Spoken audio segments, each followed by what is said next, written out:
a different view of the universe to show everything is connected.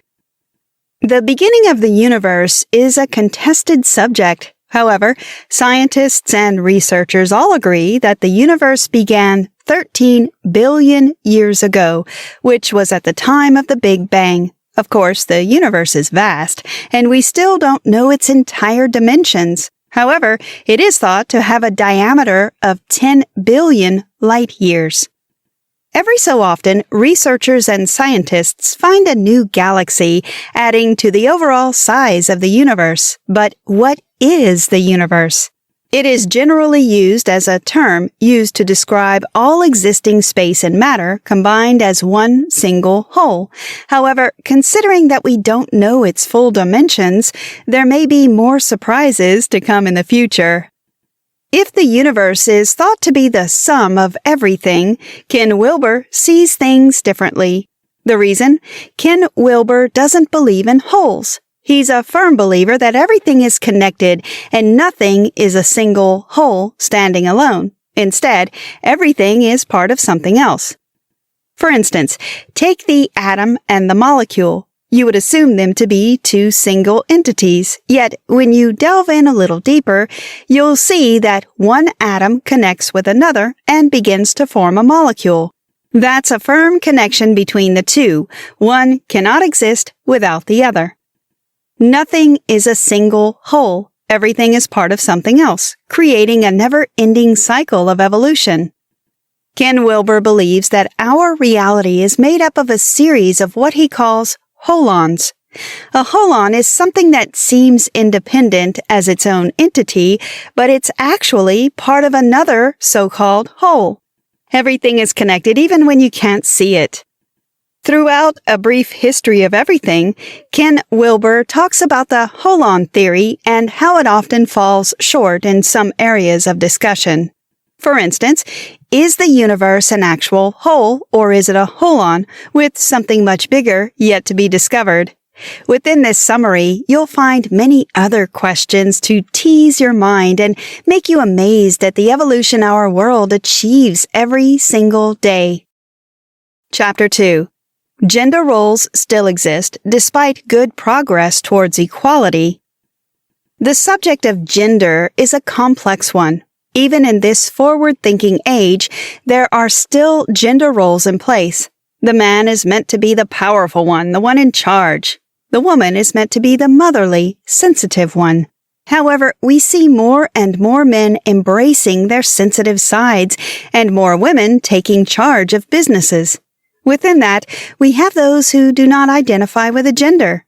A tremendous amount of progress has been made here, but equality still evades us. Ken Wilber talks about where gender roles came from and how they're still a pertinent part of today's society.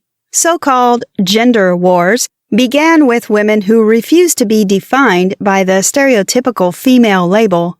This movement seeks out balance and has been going on for years.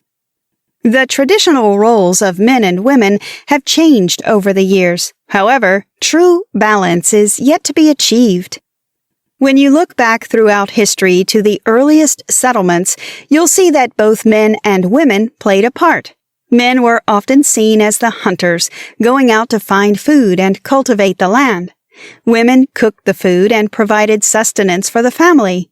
At this point, more focus was placed on the female role. However, as large-scale agriculture came to fruition, the male role took precedence. This power shift formed the basis of the patriarchy that women battle today. With a greater voice seeking out equality, there is still work to be done. However, the hope is that balance will be truly restored soon. Did you know? The feminist movement began as far back as 1848 at the Seneca Falls Convention. Chapter 3. Our religion of choice affects how we see the universe. Across the world, people subscribe to various religions. Ken Wilber argues that your choice of religion affects how you see the universe as a whole and the image you have of God. Of course, every religion has its own teachings, some similar and others very different. Yet, faith can also be entirely personal to that individual. Ken Wilber states that the growth of our civilization has a considerable amount to do with belief systems. Our perception of divinity and religion is dependent on the evolution of civilization. Ken Wilber believes that humans fit into two thought schools: ascending, descending. A person who belongs to the ascending group believes in heaven and hell, a divine that is totally separate from our physical plane. There is belief in one supreme being, i.e., God. The ascending strive to achieve a purpose in life, something which is beyond their inner reaches. In comparison, the descending school of thought believes in the physical and celebrates the human body, senses, and sexuality. Both the ascending and descending view each other as opposites. One is seen as evil and the other right. Evolution isn't straightforward, but over the course of our existence, evolution has a broad focus, a broad direction, which is particularly apparent with increasing differentiation. An atom to an amoeba to an ape. Ken Wilber. Everyone can choose to believe whatever they want to believe, but Ken Wilber argues that there is a real need to come together and create a union despite the differences between the two schools of thought. As this is difficult, perhaps the better option is to achieve non-duality. Non-duality means that although people have their own beliefs, they acknowledge the opposite and embrace it as an opposing ideal. Non-duality will create harmony throughout the human race and bring everyone together in peace. Chapter 4. Multiculturalism is of benefit to the world. A wealth of different cultures can come together to benefit the entire world. Multiculturalism is helpful in every sphere of life, from philosophy to politics, sociology to communication. Ken Wilber highlights that embracing cultures and coming together while still celebrating our rich uniqueness can ultimately unify the world. Over time, this will stamp out many unnecessary conflicts.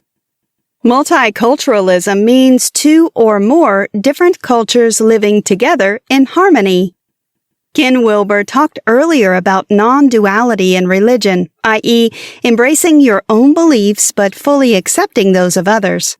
The same way of thinking can be used with multiculturalism. It's possible to fully embrace your own culture and understand just how necessary other cultures are. Several cultures can live side by side without the need for barriers.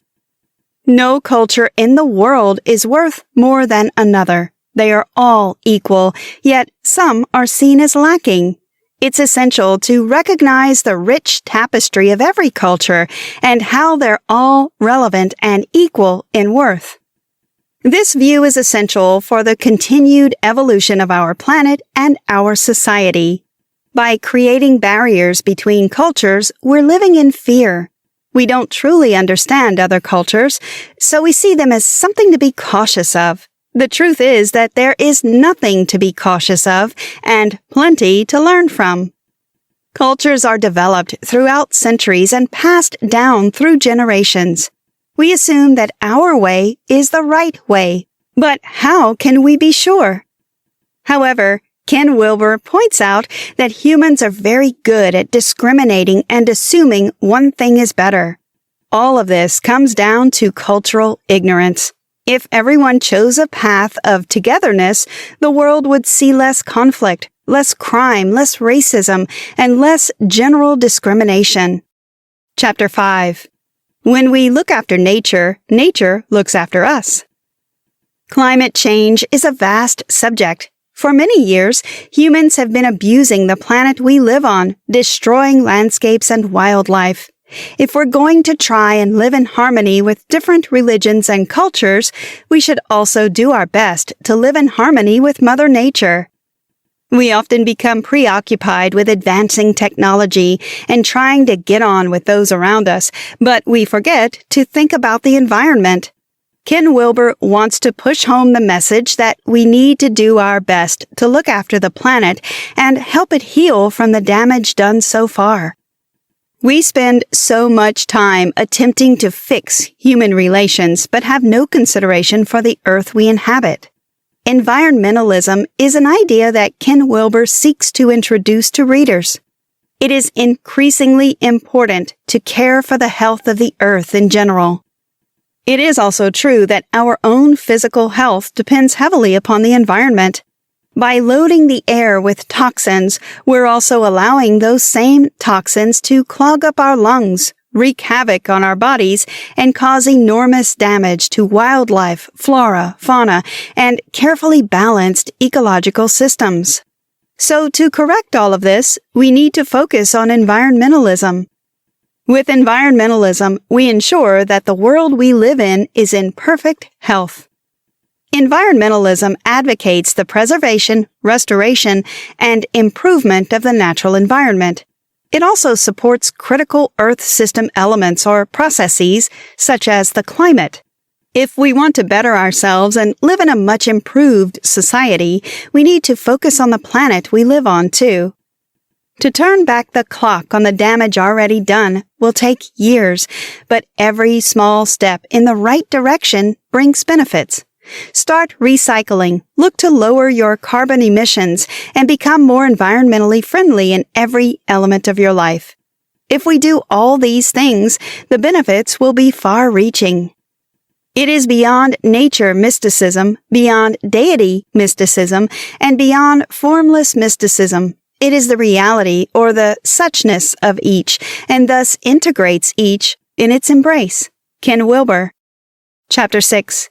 The online world has its benefits, but it also divides.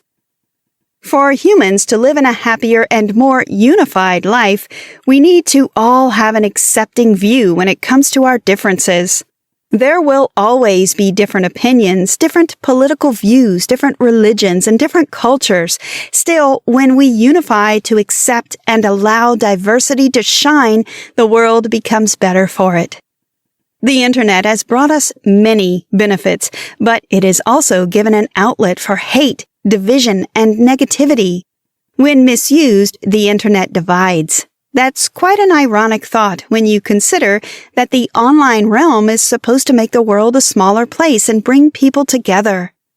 The Internet is an invisible force that can unify the world and educate on different cultures and religions. When used correctly, the Internet has enormous potential for unification.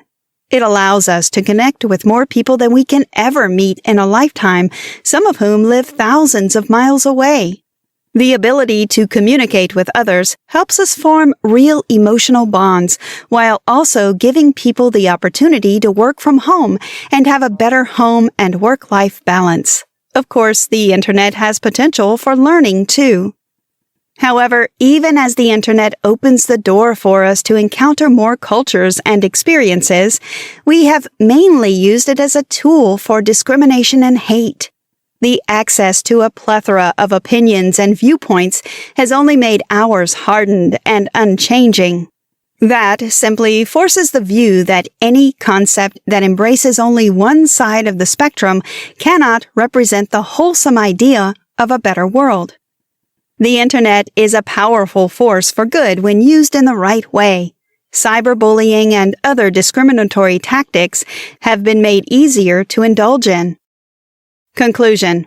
Evolution is a subject that countless people debate and often disagree on.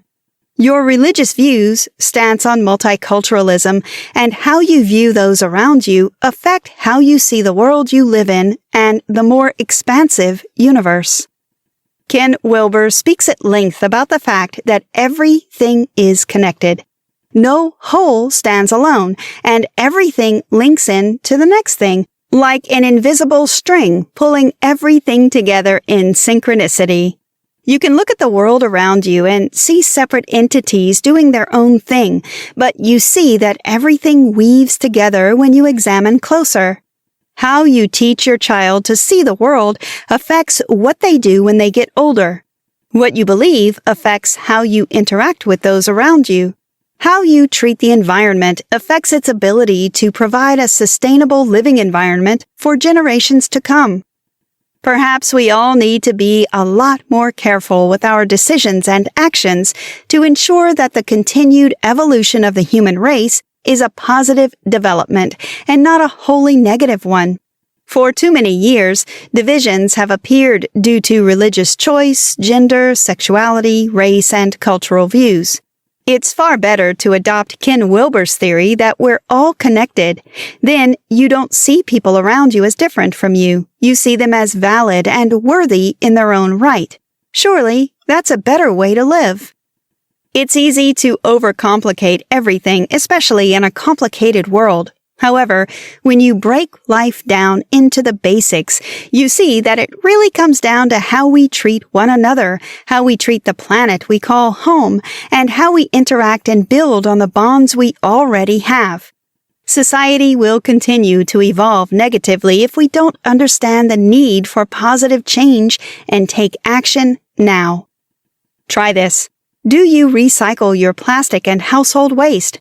Start taking steps to protect the environment by becoming a recycling household. Help educate your children on the positive sides of the Internet by adding child filters to your Internet connection. This stops them from being able to access harmful content. Question whether you're closed-minded to new cultural ideas or whether you're wholly accepting. Learn to see differences as an opportunity to learn rather than something to be feared.